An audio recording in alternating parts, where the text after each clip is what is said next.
Hi guys, welcome back to my channel. This is Mrs. G. In this video, we are going to be completing the English Language 2020 January multiple choice past paper. Let's get to it.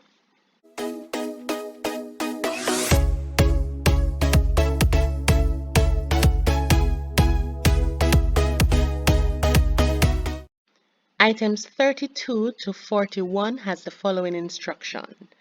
Read the following extract carefully and then answer items 32 to 41 on the basis of what is stated or implied. The moment Aldrich stepped outside, Carnival hit him, and his heart grew big, and he felt a softness flow over him. Voila. Yeah.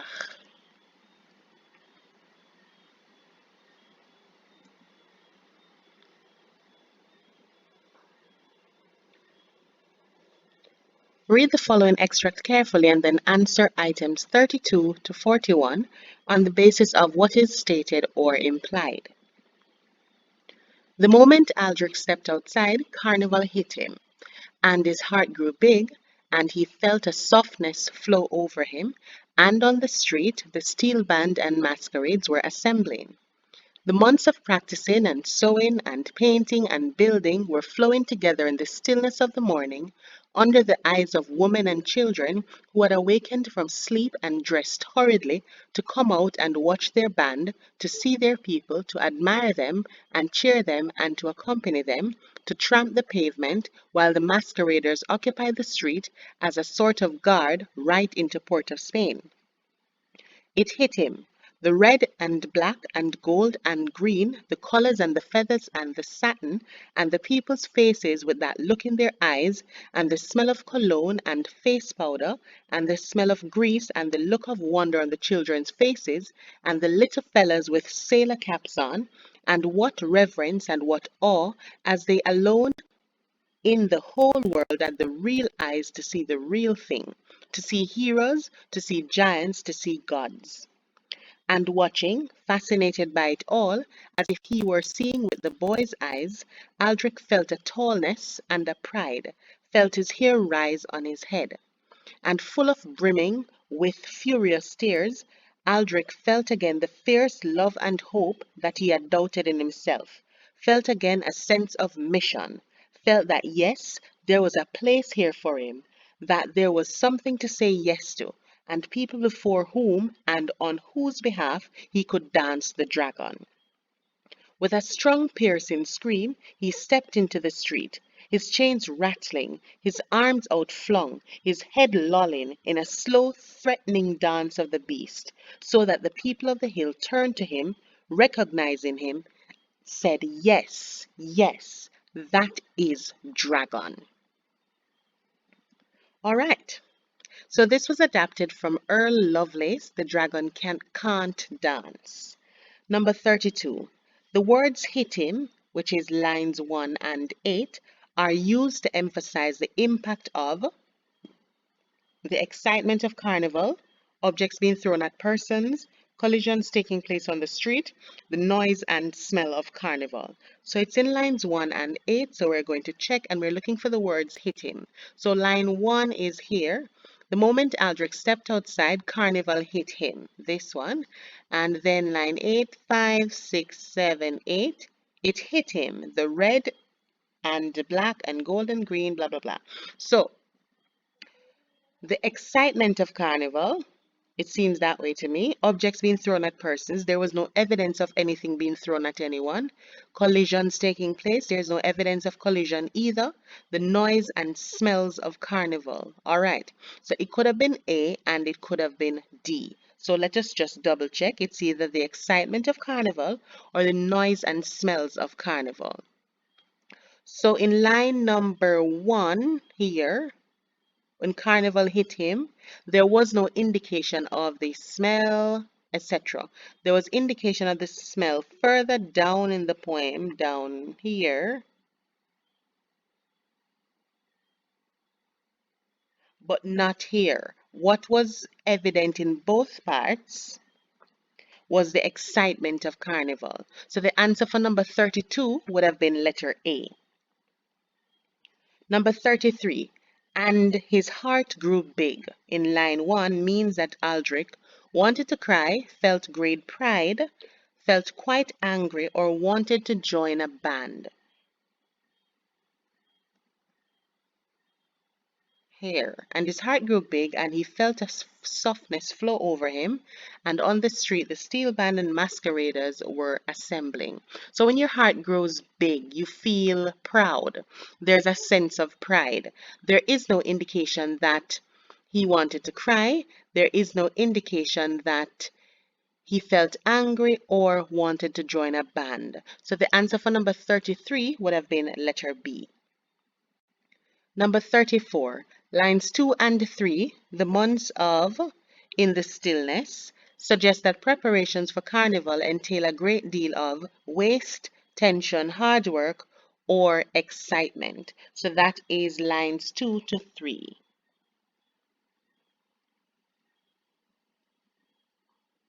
1, 2. All right, so it says starting here, the months of practicing and sewing and painting and building were flowing together in the stillness of the morning under the eyes of women and children. All right, this is suggesting that there's a lot going on, a lot of preparation being made. So in that, it's not waste, definitely not tension, it's more of hard work and not necessarily excitement either. So our answer for number 34 would have been letter C. Number 35, the repetition of and in line 3 of the extract is intended to show. All right, so in line 3, we're seeing the use of and quite often. So here, the months of practicing and sewing and painting and building. It sounds like because it's continuous, but let's look at the responses. All right, so the specific activities involved, intended to show the specific activities involved in costume making, to show how important each of the activities in the band is to the band. If it was to show importance, they would have more than likely had their own line, and it would not be continuous like that. See, the continuous nature of the activities involved in preparing, or the boring nature of the many activities before Carnival itself. So for 35, we're going to go with letter C. That is the continuous nature of the activities involved in preparing. Number 36, lines 4 and 5. Women and children dressed horridly suggests that time was passing quickly. No one wanted to miss the spectacle. The people had overslept that morning. People did not have much clothing to put on. So that's line 4 to 5, 4 and 5. The section that says women and children dressed horridly. All right, so line 4 here. Of the morning under the eyes of women and children who had awakened from sleep and dressed hurriedly to come out and watch their band, to see their people, to admire them and cheer them and to accompany them.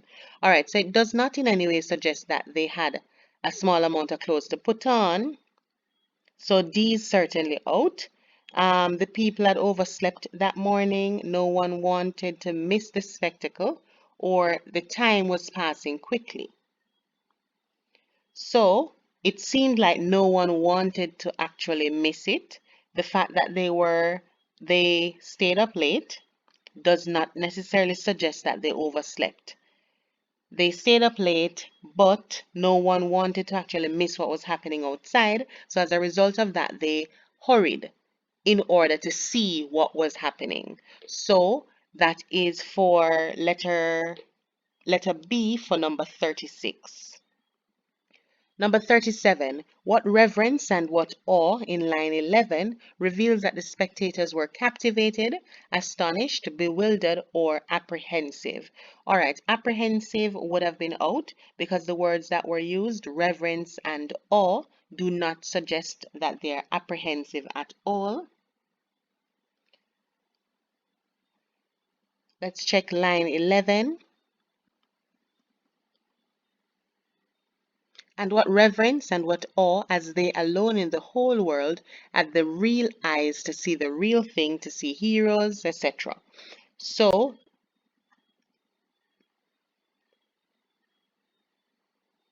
For number 37, the answer that I would go with is captivated, that they were basically, well, in awe, as the line suggests. Captivated pretty much means that you are in awe of what is happening. So for 37, the answer would have been letter A. Number 38, the reaction of the people to Aldrich's dance was one of laughter and fear, arrogance and surprise, recognition and approval, uncertainty and suspicion. All right, I'm going to go with recognition and approval, but let us just look at it. Aldrich danced in the last section here. With a strong piercing scream, he stepped into the street, chains rattling, arms outflung, head lolling, slow threatening dance of the beast, so that the people of the hill turned to him, recognizing him. This word here, recognizing him, said, yes, yes, that is dragon. So that is basically saying that, yes, he's finally doing it. So there is some amount of recognition and there is some amount of approval. So the yes is saying that, all right, this is it. And the recognizing definitely showed that there was recognition. So for 38, it is going to be letter C for the answer. Number 39, the last sentence of the extract, lines 17 to 20, gives the impression that Aldrich's dance is intended to be cheerful, be amusing, be surprising, or frightening. Okay, I don't think it is surprising because they already knew exactly what to expect, especially in the last line when they said that is dragon here. So it's not a surprise. It shows that they already know what to expect. So it says from line number 17 to 20. So that is 15, 16, 17 here. With a strong piercing scream, he stepped into the street, his chains rattling, arms outflung, head lolling in a slow threatening motion. Well, slow threatening dance. So the slow threatening dance could possibly suggest that it was intended to be scary, so that the people of the hill turned to him, recognizing him, said, yes, yes, that is dragon. So it could suggest the section of the slow threatening motion. It could suggest that his dance was intended to be frightening, but at the same time, the way that the persons were cheering him and expecting it may be amusing. But I'm going to go with frightening for letter D. Since I'm seeing some amount of evidence for letter D, I'm going to go with frightening. If you, however, think that it should have been something else, please let me know in the comment section below. That would be greatly appreciated so that we can discuss it a little further. So I'm going to go with letter D for number 39. Number 40. In describing Carnival, the writer makes use of the senses. Which of the following sense is not used in the extract? So the options are taste, sight, smell, and hearing. All right, we definitely saw sight. Yeah, saw sight. We definitely got sight, smell, and hearing. I can actually remember those. So sight, let's find some evidence for sight. To see their band, to watch their band, to see their people, to admire them, etc. Red, black, gold, and green, the colors, feathers, satin. All right, so people's face, look in their eyes. So that is all for sight. For smell now,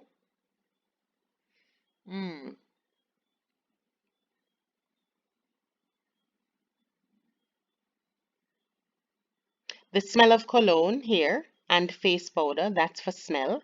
And then for hearing, his chains rattling. What else for hearing? Something else is there for hearing.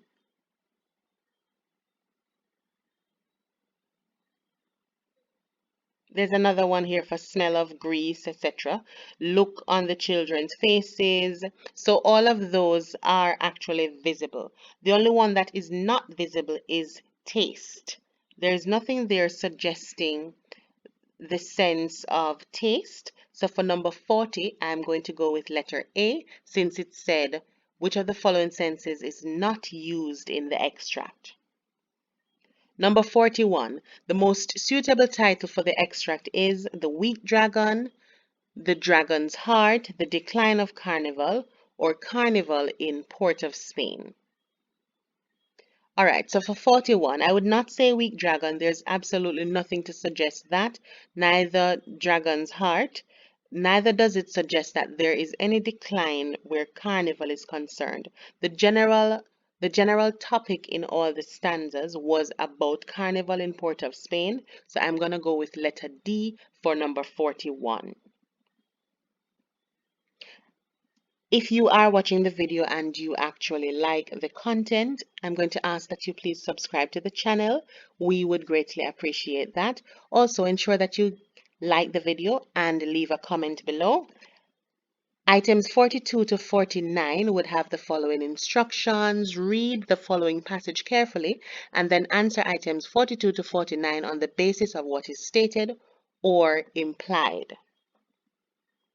Land and air and water are filled with living things, but apart from mankind, they scarcely ever change, or, if they do, it is over vast periods of time.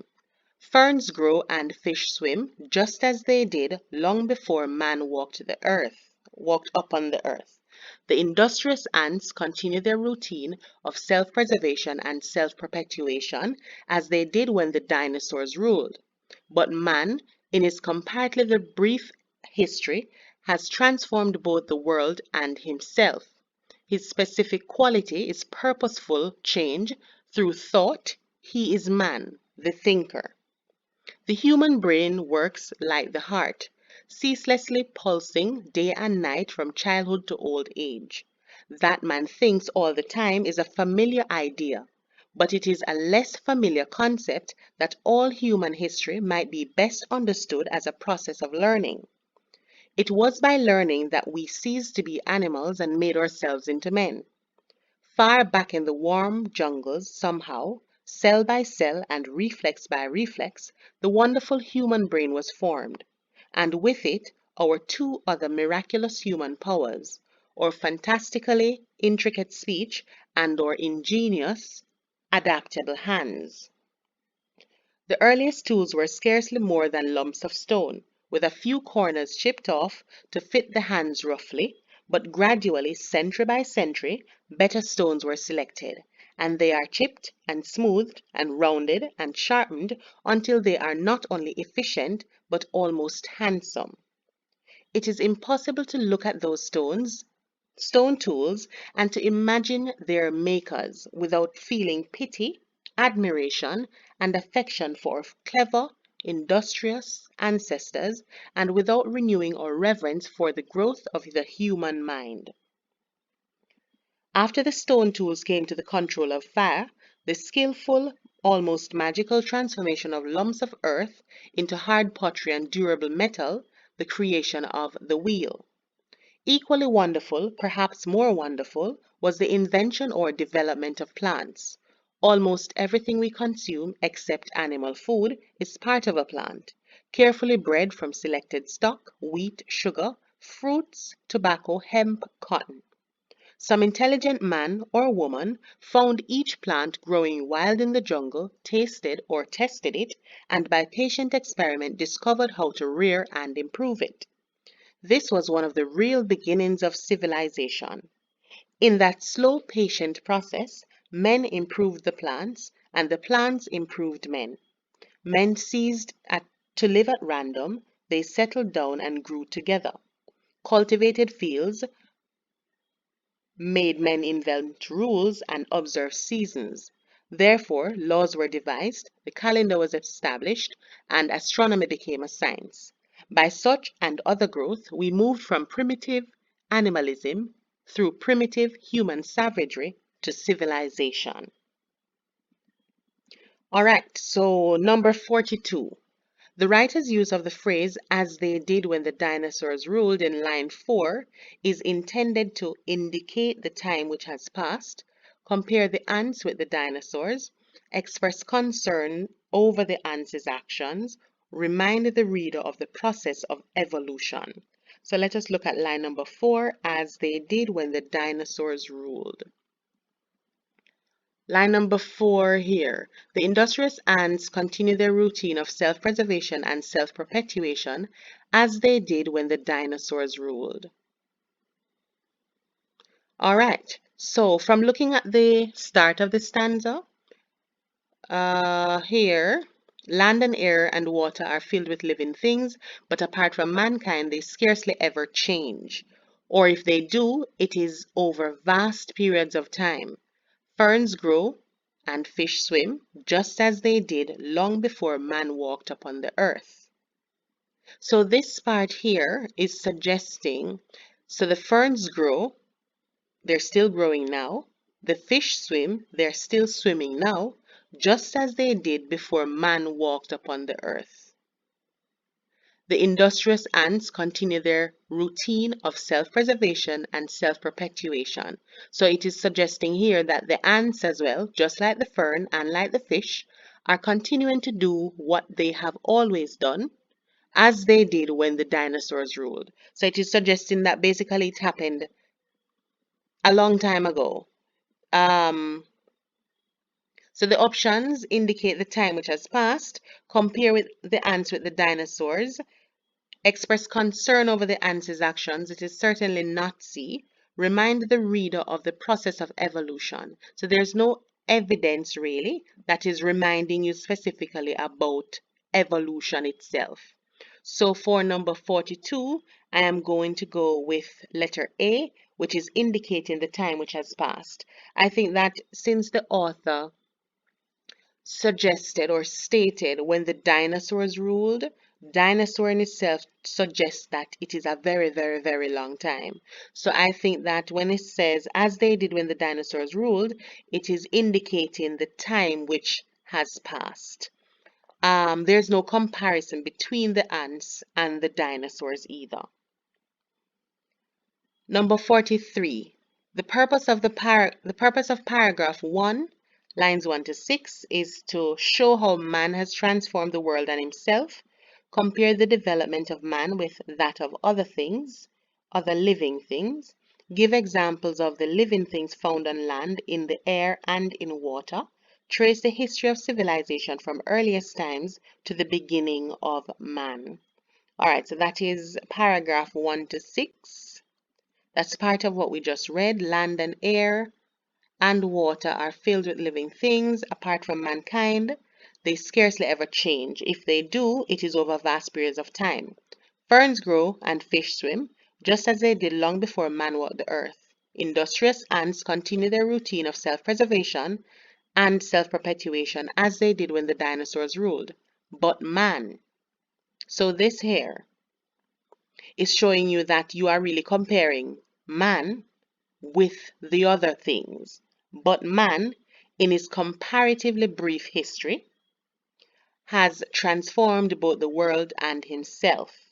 His specific quality is purposeful change through thought. He is man, the thinker. So looking back at the options, the purpose of the paragraph is to show how man has transformed the world and himself. Compare the development of man with that of other living things. Give examples of the living things found. No, it's not C. Trace the history of civilization from earliest times to the beginning of man. So for number 43, I'm going to go with letter B, which is to compare the development of man with that of other living things. So since in the, let us see here. Since it says ferns grow, fish swim, just as they did from long time, industrious ants continue their routine, but man, in its comparatively brief history, has transformed. So it is showing you how man has transformed the world and himself. So that can look like A2. But I think it is more closer. I think it's closer to comparing the development of man with that of the other living things that were mentioned. So I'm going to go with letter B for number 43. If you think otherwise, feel free to say so in the comment section below so we can have a further discussion on this. But I'm going to go with letter B for number 43 based on the evidence that has been provided. Number 44. In lines 7 to 8, the writer's comparison between the human brain and the heart serves to, so that's line 7 to 8, serves to draw attention to the fact that the brain never stops working, stress the fact that it is the brain which separates animals from man, indicates that both organs are crucial to the working of the human body, or points out that because these organs are similar, their importance is forgotten. All right, I'm already going to take out letter D because that was not implied anywhere at all. But let us look at line 7 to 8.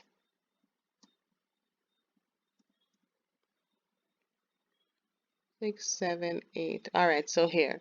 The human brain works like the heart, ceaselessly, pulsing day and night from childhood to old age. So this is suggesting that it never stops working. So draw attention to the fact that the brain never stops working. That's the impression that I'm getting. So for number 44, I'm going to go with letter A. Number 45. Which of the following is not mentioned by the writer as a source of man's remarkable powers? Man's reflexes, the human brain, man's capacity for speech, the dexterity of the human hands. All right, there is evidence of the human brain. I think speech was mentioned and the dexterity of their hands because they're carving and chipping and the stone section. All right, so stone tools here, equally wonderful invention of this. All right, so this is what man was doing here. And then here it says, without feeling pity, admiration, and affection for clever. Well, we can do dexterity here as well. Earliest tools, lumps of coal, and then men, the hands, did all of this change to it. Smoothened, rounded, sharpened, etc. etc. And then, without renewing or reverence for the growth of the human mind. So it is talking about mind as well as the dexterity of their hands. I think the other option was reflex and speech.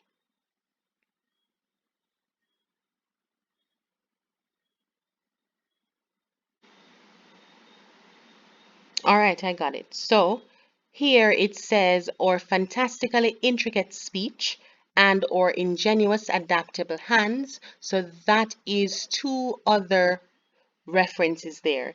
It does mention the word reflex, somehow cell by cell and reflex by reflex, but it's not using reflex by reflex in that sense as as something that is remarkable. It is using it as like movement by movement. So man's reflexes is the one that I would take out that is not mentioned. It specifically spoke of the brain, it specifically spoke of intricate speech, as well as the dexterity of the human hands. So for number 45, since it said not mentioned, the answer for 45 would have been letter A.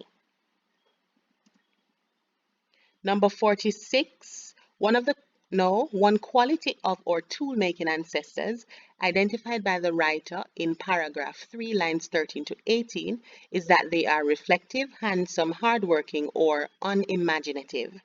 That's line 13 to 18.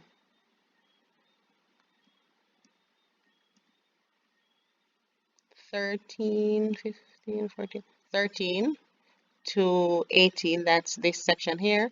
Earliest tools were scarcely more than lumps of coal, few corners chipped off to fit the hands roughly, gradually, century by century. Better stones are selected and they are chipped and smoothed and rounded and sharpened until they are not only efficient but almost handsome. So the word handsome is there, but it is not suggesting in any way that our ancestors were handsome. So I would already take that one out. It is impossible to look at those stones and to imagine their makers without feeling pity, admiration, and affection for clever, industrious ancestors, and without, this word, industrious, means hardworking. One of the options was hardworking, but let's finish. And without renewing or reverence for the growth of the human mind. So, reflective, the writer is the one that is doing the reflecting. It is not suggesting that the ancestors were reflective any at all. We already took out handsome, hardworking, possibly, unimaginative, not necessarily either. So for 46, I'm going to go with letter C for hardworking. 47, the writer's intention in lines 13 to 18 is to acknowledge, oh, that's the same section that we just read. Acknowledge the skill of man, trace the development of tools, underscore the slow process of change, show the relationship between efficiency and beauty.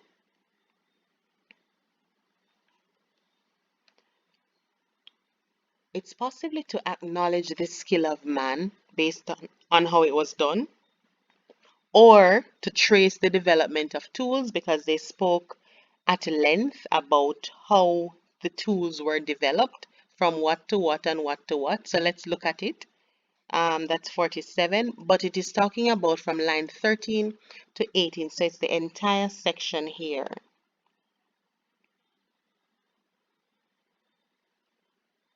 So century by century, better stones are selected. They are chipped, smoothed, rounded. So it's showing you the development until they are not only efficient but almost handsome. So it's showing you the development of the tools, but it is impossible to look at those stone tools and to imagine their makers without feeling pity, admiration, and affection for clever, industrious ancestors, and without renewing our reverence for the growth of the human mind. So, it's acknowledging the skill of man, but not only the skill, also pitying them. And then it is also tracing the development of tools. So I'm a little torn between letter A and the letter B. I'm going to go with letter B. Let me know what you think in the comment section below. Let me know if you think it is A or if you agree with me that it is actually letter B. But I'm going to go with letter B on this one for number 47. Number 48, in paragraphs 4 and 5, that is lines 19 to 30, the author links the actual beginnings of civilization with the cultivation of plants, discovery of the stars. There is nothing relating to the discovery of stars. There's a mention of the word astronomy, but we will look back on that. Establishment of the calendar, observation of seasonal change. So the seasonal change, calendar, and astronomy were all as a result of the plants. So 19 to 30, let's just check for sure. All right, so this is 19 to 30. So these are the two last paragraphs that we should look at, stanzas. After the stone tools came, control of fire. All right, so equally wonderful, perhaps more wonderful, was the invention or the development of plants. Almost everything we consume. Some intelligent man or woman found each plant growing wild, tasted or tested it and by patient experiment discovered how to rear and improve it. This was one of the real beginnings of civilization. In that slow, patient process, men improved the plants and the plants improved men. Men ceased to live at random. They settled down and grew together. So this here is as a result of the improvement in plants and learning how to plant. Cultivated fields made men invent rules and observe seasons. So the plants which they cultivated brought about the observation of the seasons. and then laws came, and then the calendar was established, and then astronomy. So they are all as a result of the plant. So for number 48, I'm going to go with cultivation of plants as the links, as what the author links the actual beginning of civilization with. So for number 48, it is letter A. 49. According to the passage, in what order did the following accomplishments take place? Refining of stone tools, transformation of earth into pottery, command of the element of fire, and perfection of plant life. So we know that perfection of plant life is the last thing that happened. So using the process of elimination, well, we would have been left with letter B. But let's just check the others just the same. So refining stone tools, transforming to pottery, fire, then plant. Let's look at them.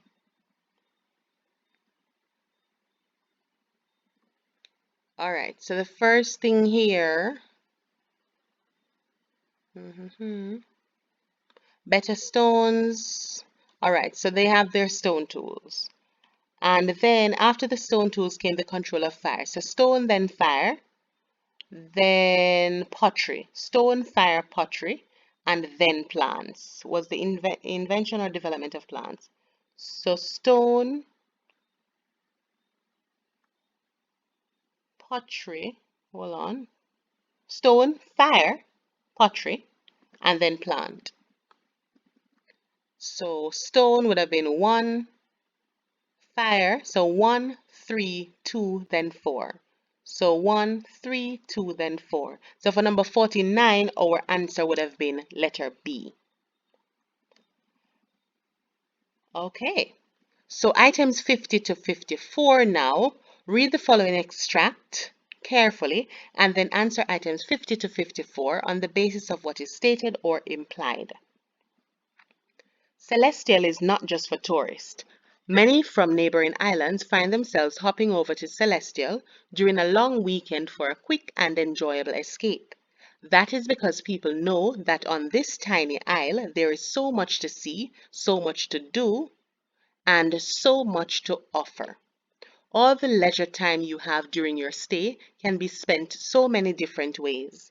Maybe you would prefer to spend your holiday sleeping in late into the afternoons, awaking to be served a scrumptious breakfast in bed, lounging around the pools or beaches, basking in the warm sun, souvenir shopping, or mingling with the locals and acquainting yourself with a new and fascinating culture. With so many different things to do on the island, your choices are endless. There are so many engaging ways to experience the pleasing sights, sounds, and scenery of this island paradise. Sightseeing, though, is by far one of the most fun and dynamic ways of learning about all that Celestial has to offer. A nice alternative to the typical travel itinerary, with scheduled times for specific activities, is to do what comes naturally here and take it slow, stop as you go, pull over at lookout points and rest stops for an eat and a drink, while chatting and admiring some extraordinary places of interest. The most developed areas of Celestial are relatively modern with numerous trendy hotels. A few resorts and scattered, modest guest houses can be found in addition to the international airport. Along the Caribbean coast, there is a seemingly infinite stretch of white sandy beaches, which are a favorite with tourists. Blisstown is the vibrant and scenic capital and port that is the hub of all the island's activities. This was adapted from the top tourist towns, that's The Guardian, published in The Guardian. All right, so number 50. What is the writer's main purpose? To state the location of Celestial, to encourage tourists to visit Celestial, to compare the various attractions in Celestial, to describe the important features of Celestial. All right, so there is no description of the specific important features. We still don't know what they are. Um, they're not comparing the different attractions per se. They mention them, but it's not a comparison. To encourage tourists to visit Celestial, that is the impression that I'm getting. It sounds more like an ad. So they're telling you exactly what is there, what you can do when you go there. So it is letter B for number 50 to encourage tourists to visit Celestial. Number 51. According to the extract, Celestial is located A in the capital, B in Blisstown, C in the Caribbean, or D near the coastline. Okay, so in here it says Blisstown is the vibrant and scenic capital and port that is the hub of all the island's activities. So Celestial cannot be located in Blisstown since Blisstown is the capital. So Blisstown is out. That's letter B. Celestial is not located in the capital because Blisstown is the capital of Celestial. So A would be out, B would be out. Near the coastline, it is an island. It says it here. So it has coastline everywhere. So Celestial, it also says neighboring something something from neighboring islands. So it is suggesting that Celestial by itself is an island. So it is an island that is in the Caribbean. So I'm going to go with letter C for number 51. Yeah, so I'm going to go with letter C for number 51. Number 52. The repetition of the words so much and so many serve to minimize the variety of attractions in Celestial, highlight the writer's lack of words to describe Celestial, summarize a list of activities from which visitors can select, convey the writer's excitement about the variety of things to do. So much and so many.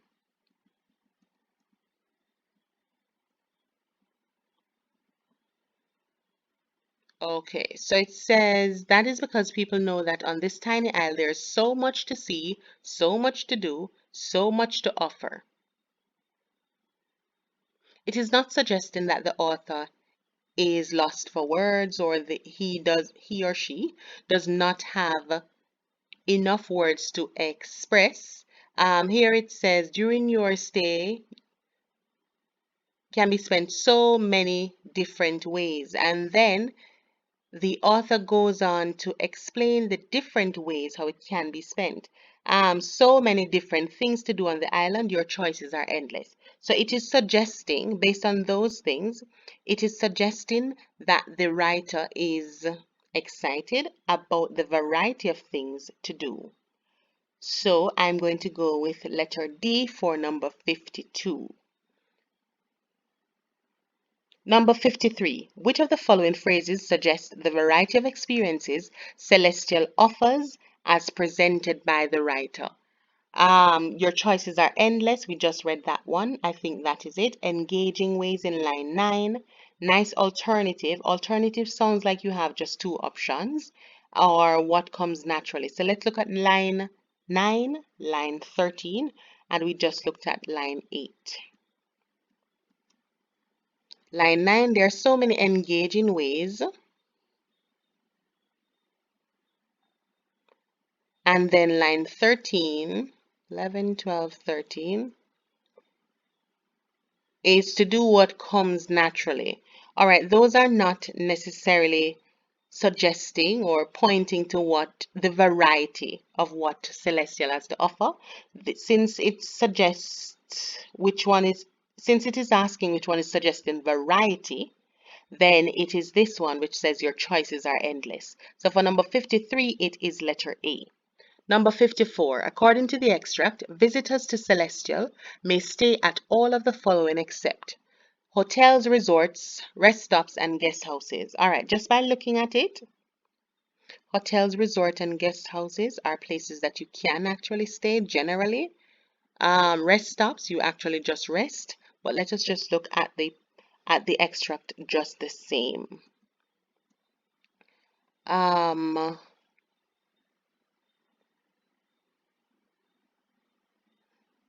Maybe you would prefer to spend your holiday sleeping in, awaken. There's so many. No, not there.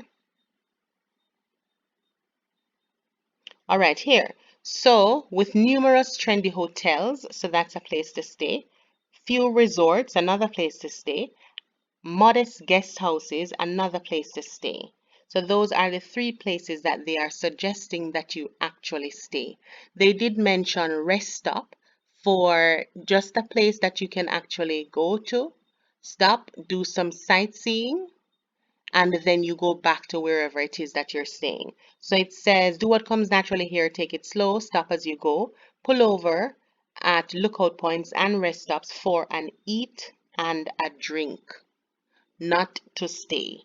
So our answer for that one would have been rest stops, which is letter C. That will take us to items 55 to 60, which is using this advertisement. So it says, read the following advertisement carefully and then answer items 55 to 60 on the basis of what is stated or implied. So let's look at the advertisement first. Teenagers across the Caribbean are all talking about it. Acne Be Gone, #1 product on the market. Tested by dermatologist, approved. And we're seeing the container here. Do you want to clear all unsightly blemishes? Do you want your confidence back? Do you want a date for graduation? You can do all these things with Acne Be Gone. Now available in stores near you at the special introductory price of 2015 and now at $9.99 while stocks last. It really works. Take the chocolate test. You can eat anything you want and not break out with Acne Be Gone. Side effects include swelling and rashes. Consult your doctor. All right, number 55. One fact contains, so fact is in bold there, so it has to be a fact. You have to be sure that it's a fact. One fact contained in the advertisement is the price of the product, expert approval of Acne Be Gone, that sources everywhere are selling the product, or the product's popularity and effectiveness. All right, so we're not sure about the product's popularity, neither are we sure about its effectiveness. You can't be sure of that. That the sources everywhere are selling the product. There's no indication of that either. Well, it says #1 product on the market, but it didn't say which market. So we can't be sure of that either. Expert approval of Acne Be Gone. Well, it said tested by dermatologist approved, but we don't know which dermatologist, etc. So we can't say expert approval. The thing that we are absolutely sure about, as listed here, that you can actually contest if that's not the case, it says $9.99, so that is the price of the product. So for 55, I'm going to go with letter A as the fact that we are seeing. Number 56, to whom is this product mainly targeted? So mainly is in bold again. Ambitious people, people who suffer with acne, girls who want dates for graduation, people who lack confidence because of their appearance. So the questions asked, one was in relation to confidence, one was in relation to getting a date for graduation, and nothing relating to ambitious people, but everything relating to people who suffer with acne. So, breakout, Acne Be Gone, the name of the product, etc. So, mainly targeted would have been letter B, people who suffer from acne. Number 57. Which of the following techniques are used to persuade in this advertisement? Showing of the container, financial enticement, or appeal to fears and desires. So financial enticement is there definitely when they had crossed out the other prices to show you that it is low at the moment. So financial enticement is there. Um, Appeal to fears and desires, yes. Desires in terms of getting a date for graduation. Fears, do you want to clear all unsightly blemishes, getting your confidence back? So those two are a 2 and 3 are a definite yes. Showing of the container. I see the container there. There is all this stuff around it, but it's just Acne Be Gone. So I'm not so sure if the showing of the container is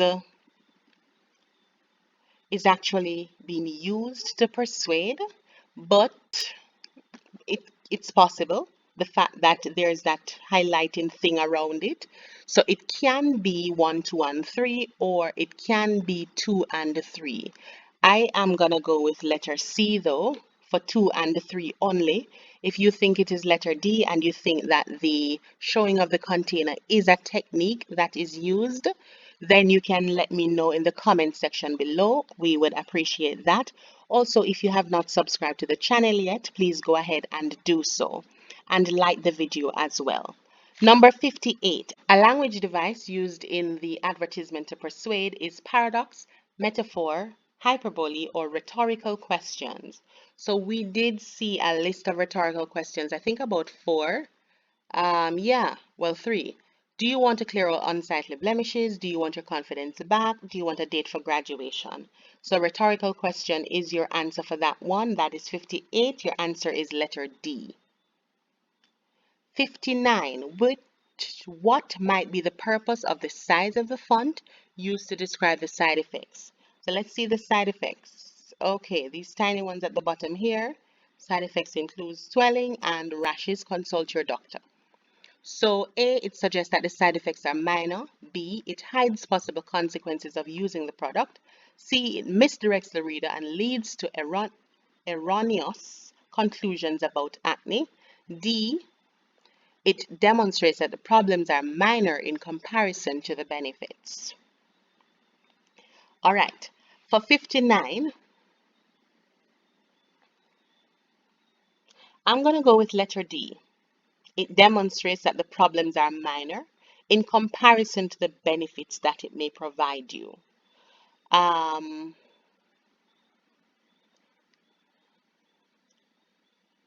It does misdirect the reader by allowing you to look at something else, but it does not necessarily lead to erroneous conclusions about acne. It is not fully hiding the consequences of using the product, or it would not be there, but it has to be there. So I'm going to go with 15. For 59, I'm going to go with letter D. Demonstrate that the problems are minor in comparison to the benefits. Let me know what you think again in the comment section below so we can talk about it. Number 60. The words while stocks last under the checked price most likely would have the effect of enticing the customer to save money, persuading the reader to buy the product quickly, promoting Caribbean people to go in search of the product, or fooling the prospective buyer into thinking he or she needs the product. All right, so while stocks last does not necessarily suggest that you need it. It means that, all right, you need to get it right now because it may not be available if you spend a lot of time thinking about it. So it is persuading the reader to buy the product quickly. So for number 60, I am going to go with letter B. That takes us to the end of the 2020 January English language past paper. Feel free to leave your comments in the comment section below. Ensure that you like the video, leave a comment as well, and ensure that you subscribe to the channel if you would like to see more English language videos for your exam. Thank you so much for watching. It is always a pleasure to assist you.